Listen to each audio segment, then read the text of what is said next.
Estamos de volta com o Nordeste Acontece e eu recebo aqui no estúdio o deputado federal Beto Rosado, do Partido Progressista. Deputado, boa noite, bem-vindo. Boa noite, Ana Ruth, e boa noite a todos os telespectadores da Band. Deputado Beto Rosado, o senhor tem se empenhado e tem inclusive apresentado o projeto com relação à venda dos campos maduros. O que exatamente pretende o senhor com essa proposta, deputado? Muito bem, Ana Ruth, é uma necessidade da sociedade, principalmente das regiões que têm esses postos maduros. No Rio Grande do Norte nós temos Mossoró, Macau, que é a maior produtora de petróleo em terra do país. Então, sabendo que a Petrobras está abandonando esses postos, ela perdeu o interesse, para ela não vale mais a pena a respeito da lucratividade, né? Haja visto, a gente está com o preço do barril de petróleo em torno de $50 e para ela o custo já está superior a esse preço.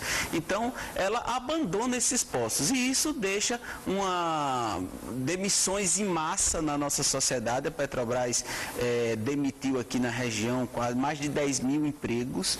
Então, analisando esse cenário, entendendo que as empresas de pequeno porte, as empresas privadas, podem explorar economicamente viável esses postos, nós estamos propondo para que a Petrobras venda ou encontre um contrato aí de parceria com essas empresas para que a gente possa voltar a explorar esses postos.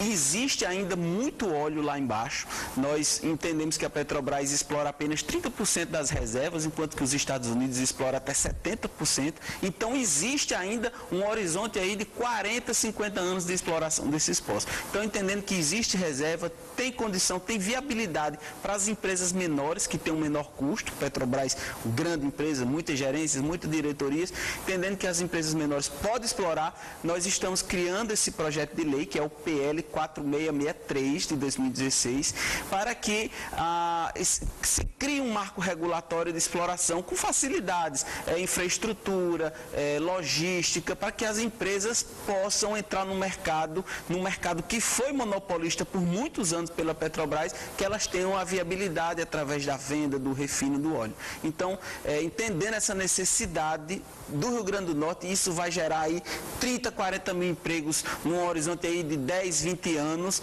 entendendo que isso é possível, a gente lançou esse projeto de lei para transformar em emprego.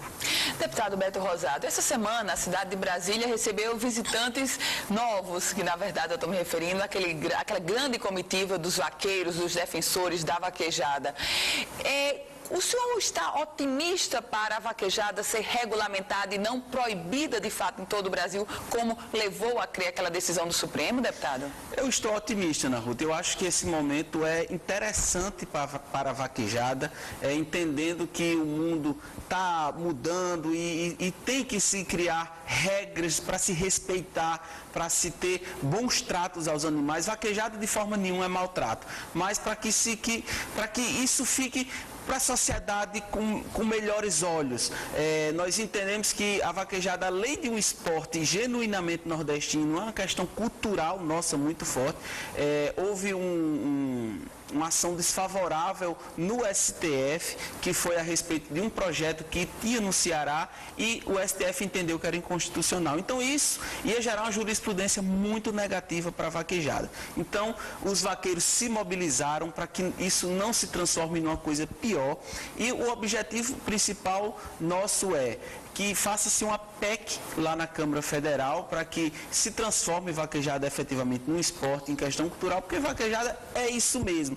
Eu conheço, pelas nossas raízes nordestinas, a gente sabe o que é que significa isso. Em todas as cidades do Nordeste tem uma festa grande de vaquejada, isso gera uma economia, movimenta, são mais de 700 mil empregos ligados diretamente ao setor e isso, claro, um gado que a gente está numa seca grande, não tem o que comer no pasto, vaquejada, quando você aluga o gado, você gera uma renda para comprar ração. Então ela viabiliza a criação, viabiliza muito as pequenas famílias do Nordeste. Então, entendendo isso, é que a gente está defendendo a vaquejada para que a gente possa continuar com essa tradição e com esse esporte do nosso povo nordestino.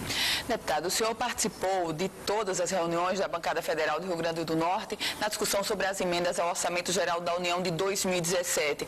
O senhor está satisfeito com esse resultado que veio e, mais do que isso, com a possibilidade dessas emendas de fato serem executadas, deputado?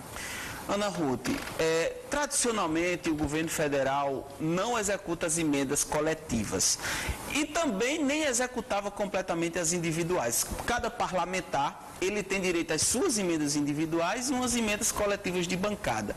No caso, são 15 coletivas do Rio Grande do Norte e mais as individuais, que é em torno de 12 milhões de reais.